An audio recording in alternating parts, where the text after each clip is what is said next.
A boy used nothing but alchemy to turn a barren village into a fortified stronghold. Normally, a project like this would require massive manpower and resources, but he pulled it off with just a small amount of basic materials, using alchemy to finish the job quickly. The reason it worked was that alchemy doesn't create things out of thin air, it reorganizes existing matter, which means it's limited by whatever resources are available. At first, Jack could only make simple modifications to the villagers' homes. The structures were basic, but fully functional. The heart of any fortress is defense. He immediately ordered a moat to be dug around the village. This would effectively block enemy advances, while also solving the water supply problem. The villagers no longer had to travel to the river for water. To prevent flooding during the rainy season, he also had a lake dug behind the village. In everyday use, it doubled as a water reservoir. But the moat was only the first step. When it comes to defense, the most critical element is the wall. The original earthen walls weren't strong enough. By combining alchemy with stone, Jack reinforced them until their hardness was close to concrete. Defense alone wasn't enough. The fortress also needed the ability to strike back. Drawing on memories from his previous life, Jack built simple ballistae and deliberately added protective shields to them, allowing offense and defense to work as one. They could attack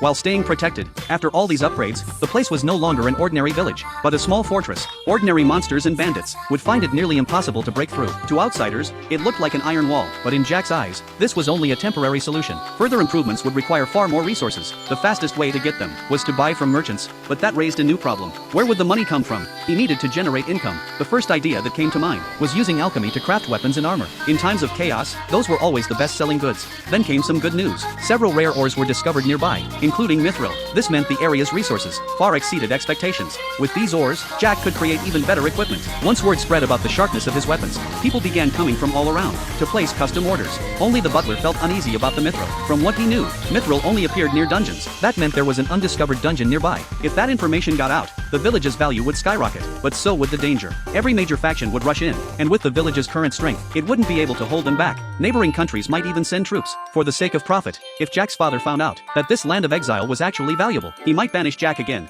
and send his older brother to take over the village instead. In the end, all of Jack's efforts would be wiped out, so the best option was to keep the dungeon a secret and focus on strengthening the village as a whole. But the situation changed sooner than expected. One day, a group of monsters attacked the village. They were armored wyverns, nearly immune to blades and arrows. Fortunately, Jack was prepared. He immediately ordered the gate sealed shut. For the villagers, this was a fight for survival, but for Jack, it was an opportunity, a chance for them to gain real combat experience and earn substantial profits, because the materials from armored wyverns were extremely valuable.